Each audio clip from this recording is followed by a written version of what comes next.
You all know what heritage is. This is heritage. The William Carless Company, at their factory site on the site of the Queen Elizabeth Olympic Park, early inventors of petrol, preparing to deliver petrol, perhaps ironically, using horse and cart.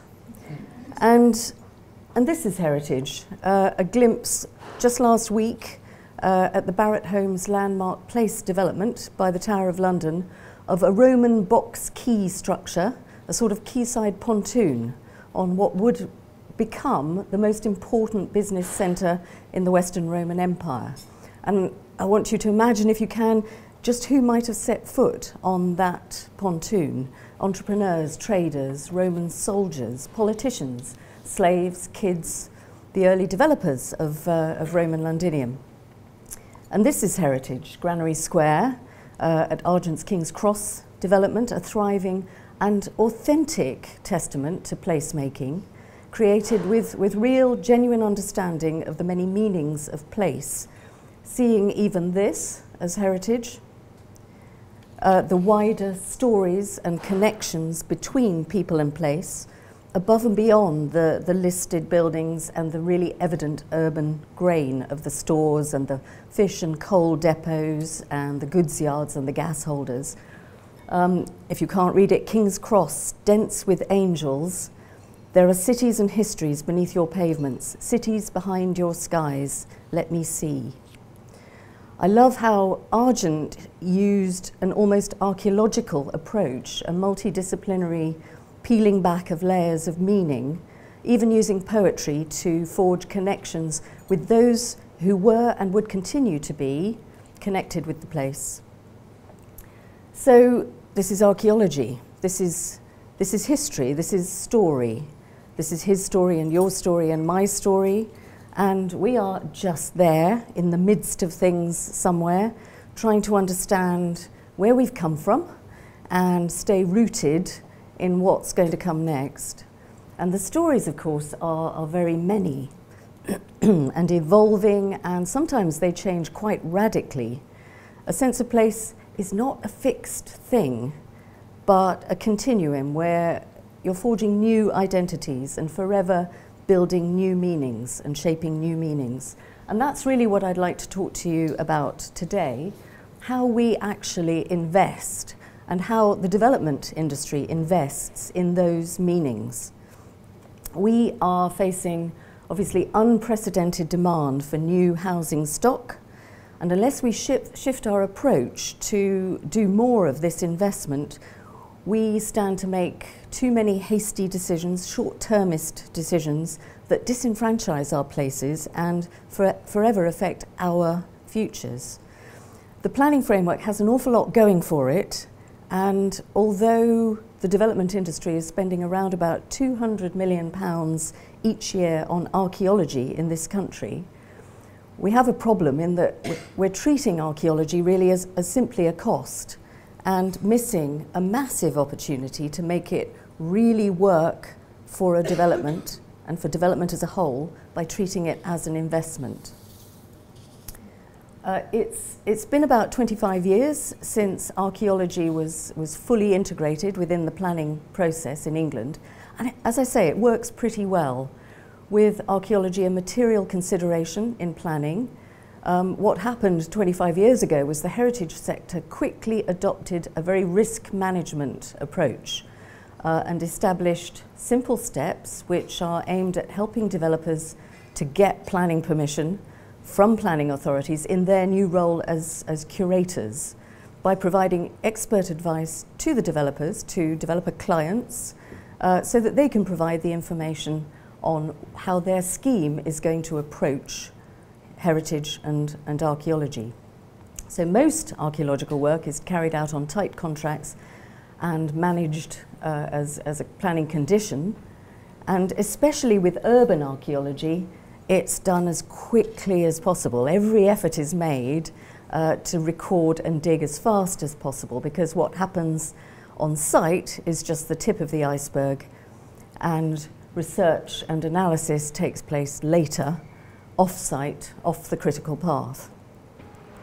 Now, the National Planning Policy Framework 2012 uses a language which was quite new at the time, a language of common values and interests. And those really support the understanding of place. The whole basis when it comes to heritage relies on making judgments, informed expert judgments about the significance of heritage, whether it's designated or not.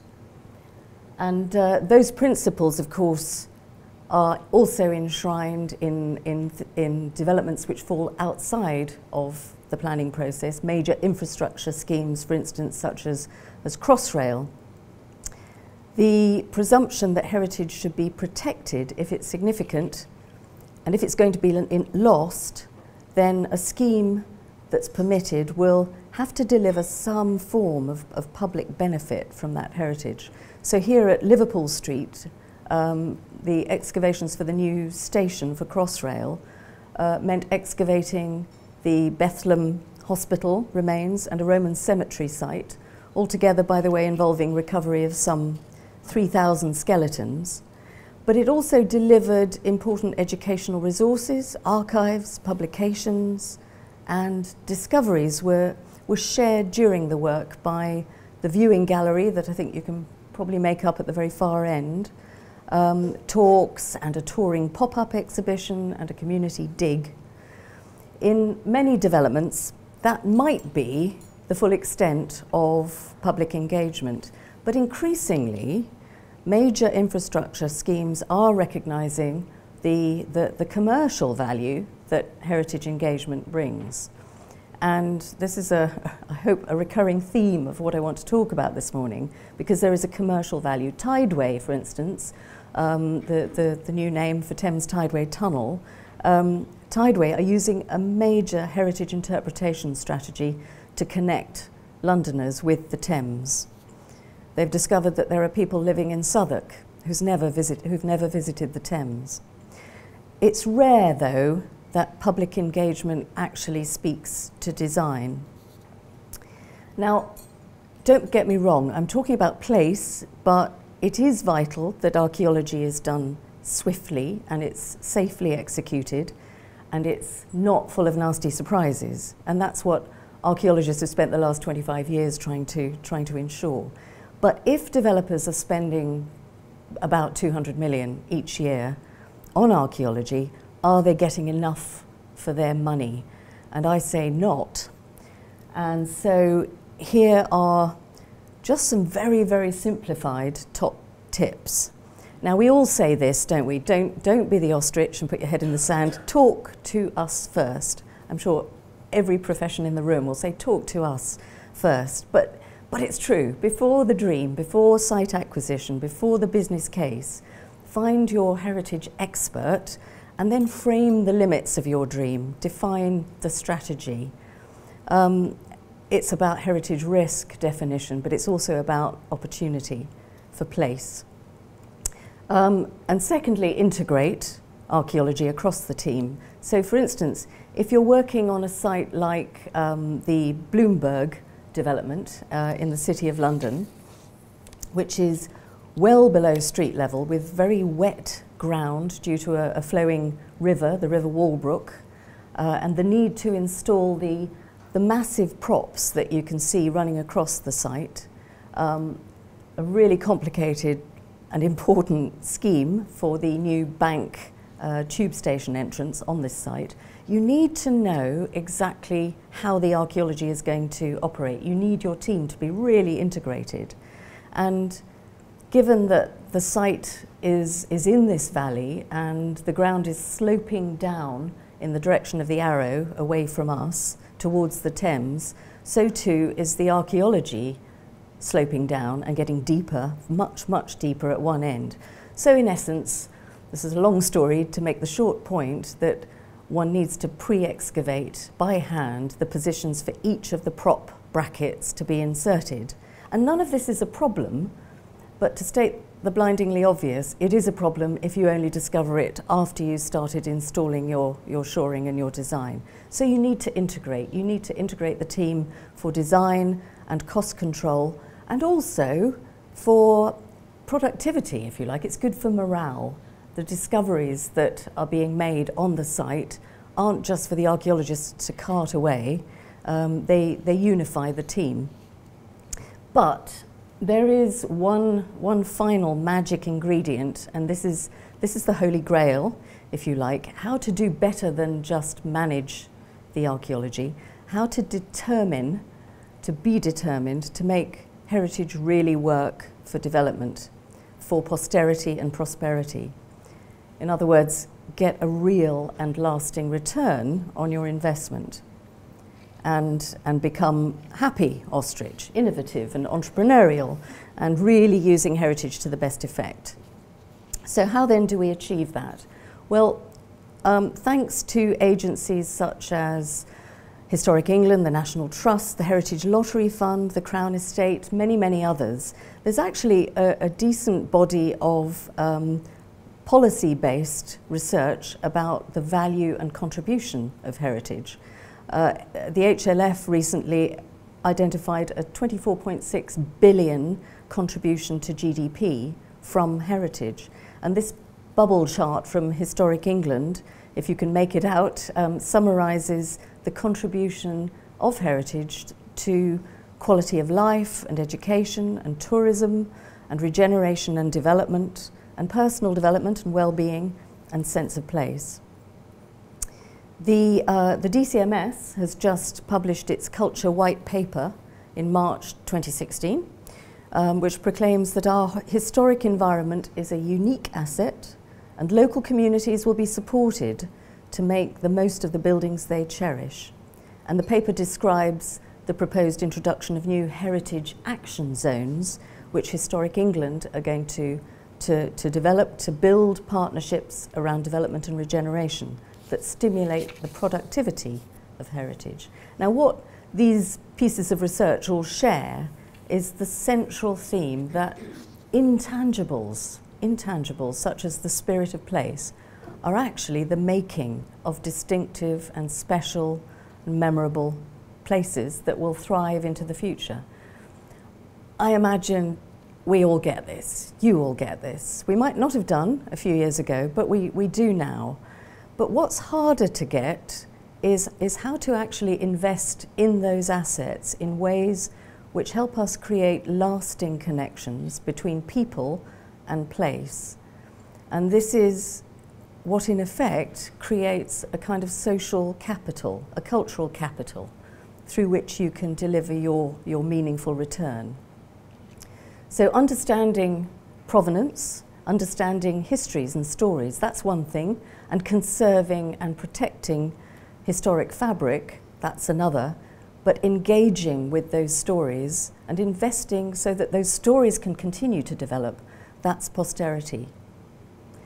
There are 2 points that I'd like to, well, I think it's worth re-emphasizing. One is that it is a complete myth to think that a place has an identity. And there are far too many schemes which are looking for an identity and saying, right, our identity is this. You know, identity is not fixed, and we're completely wrong to pursue or hunt for or promote one identity. The identities of local communities and places change over time, and the meanings are being built all the time by the people who live and work there. So it's the process of finding those identities. It's the process of teasing out the distinctiveness that actually creates community. Constructing, exploring, involving, engaging, and connecting people is the real key. We're very lucky to have a huge band of volunteers who work with us on a couple of projects, which I'll come back to in a second, volunteer projects, because it's a model I think can work for development.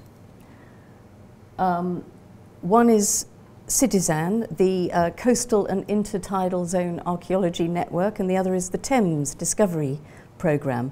Put simply, these are projects that are galvanising and training a number of local people to record heritage assets that are eroding, that are under threat and will soon vanish, and celebrating them through a whole range of pop-ups, talks, festivals, learning sessions, and it's a model, as I say, that simply harnesses the power of archaeology to inspire, to make people turn out in really gruesome weather, and it's a model that I think can work really well for developments and for schemes.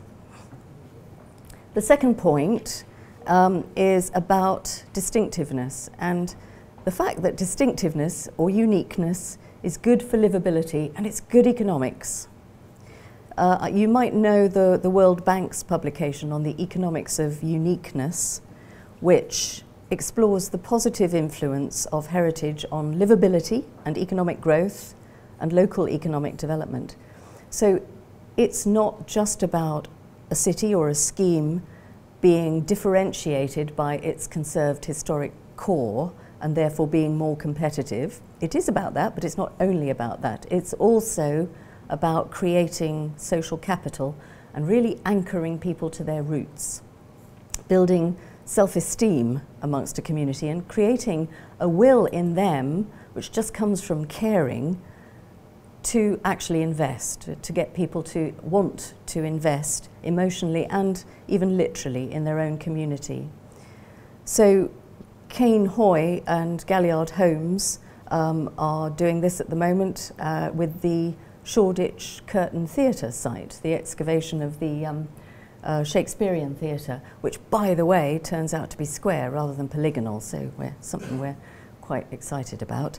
At the Curtain, there is a huge publicity programme and a huge public promotion programme and a huge engagement programme, and it's reaching out to the general public, but it's very specifically tapping into local community groups and the people who are going to live and work on that scheme. So, just to quote an economist famed for an economic growth model, Robert Solow, over the long term, it's places with strong distinctive identities that are more likely to prosper than places without them. Each place must identify its strongest, most distinctive features and develop them, or run the risk of being all things to all persons and nothing special to any. Livability is not a middle-class luxury, it's an economic imperative. So what does this mean for developers, and what does this mean for archaeology? Here are some really simple propositions. A very simple one on a landscaping scheme in a small public park in Whitechapel, working with Muff architecture. A big public programme exploring what the park actually really meant to local residents and businesses. And frankly, it was a bit run down at the time that we started there. Archaeological work unearthed past stories and objects, and people brought their own stories and objects. So a really grassroots, socially inclusive exercise that built a really powerful enthusiasm and ownership. And a pupil sent in a note, and I promise you this isn't made up. When I saw the church walls come out of the ground and understood how each object we found tells a tale about the way people lived, it made me wonder at the bigger story and how I am part of that too. And we didn't make that up, that was genuine. Working together, archaeologists and developers, the heritage sector and the development industry can make magic. They can harness local stories and create resilient, sustainable cultural capital together. After all, an archaeologist's business is actually studying people and their relationship with places. The Bloomberg Oral History Programme tracked down some of the visitors that you can see here who visited the site in 1954 when the Temple of Mithras was first discovered. And it was a time we discovered, by speaking to some of these people, of real hope for the future of London, which was otherwise covered in rubble. And these personal stories told us things like the sense of inspiration that something like the discovery of the temple was able to give to them. Archaeology provides really authentic and quite distinctive and often very personal stories that are the basis for human and community identities. And this focus on provenance responds to a very human need that I think we all have to connect to other human stories and understand how we belong. And this is something that Bloomberg understood and have built upon in their work around the reinstatement and the reopening of the Temple of Mithras. Another small and simple project at Arnold Circus in North London, by involving local schools and helping people to connect with their heritage, we suddenly found that although we hadn't asked for it, we were being given the protection of the local youth gangs as well, which was fantastic because it was their heritage. And as they investigated alongside us, helping us out with the schools project, we found that there was a will being inspired literally and emotionally for them to invest. They turned up and they gave all their time to help us out. There's a quote that meant a lot when I first read it from Lord Scarman after the 1981 race riots in Brixton. He said, "When people feel they belong to a neighbourhood, which is theirs through their own efforts, then it will become a place worth struggling to retain and develop." But we do have a problem. The NPPF is good, and it's really good. It's got all the ingredients. It can be made to work to deliver proud futures. But with rising populations and with the pressures for new housing stock, we do need to ensure that we're not going to streamline the process and reform planning so much that we return to the bad old days when, for property developers and for heritage practitioners, what you were going to find was really unknown. It was all about a fear of certainty. One of the reforms that was heralded in the Queen's speech briefing was the Neighbourhood Planning and Infrastructure Bill, which will reform planning and give local communities much more power and control to shape their own area so that we build more houses. And it's also promising to ensure that pre-commencement planning conditions are only imposed by local planning authorities where they're absolutely necessary. Now, this latter measure has already been interpreted as okay, so we're going to abolish pre-commencement planning conditions. And I just wanted to take this opportunity to sound a note of extreme caution. We obviously need to look at the bill carefully when it becomes available, but concerns about restricting the use of pre-commencement planning conditions for archaeology, and for that matter for landscape and wildlife, could very easily take us back to the bad old days of uncertainty, and sweep away all the work that's been done over the last 25 years to try to find certainty, to use risk management and positive opportunity management to get the best use of heritage assets. So I think we need a hero. You and I are heroes, and I'm sure there are others. I know there are others here today, but we need more. We need heroes in government. We need all political parties to recognise in policy the capacity building power of the heritage, and especially archaeology, which you often can't see. And we need development and planning heroes. We need all developments and planners to recognise not just the value of the conserved historic fabric and structures and townscapes, but also the value of investing in community ownership and community identity. When we see developers truly recognise discoveries as authentic messages and connections with the past, then they're truly understanding what makes a place distinctive. And these are developments that really work through partnership to build resilience and get embraced by the local end user community. We all obviously need to belong. Inclusive and representative public involvement in understanding where we've come from not only unleashes a kind of creative power in all of us, but it carries that sense of ownership into the future. And when you do it, it's a surefire way of making a new development more popular. I would like to issue a challenge.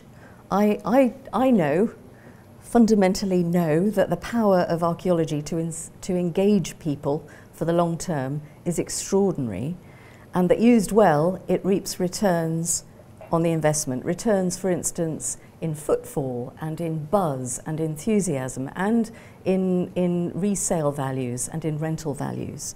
So the challenge is, I'm looking for a scheme or 5 schemes that are starting now where people are going to do this and where we can field an archaeologist to work alongside to track how that investment is reaping the return. And the first 5 volunteers get a free Roman Londinium map. To wrap up then, distinctive, really cherished places will thrive into the future.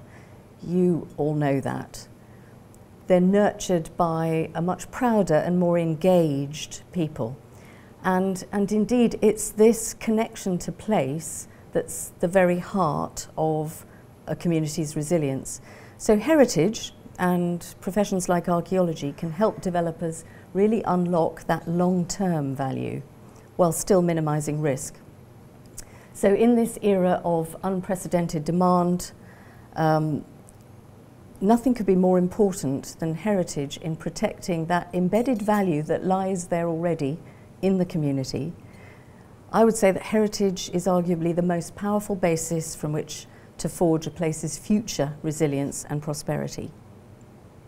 Thank you very much.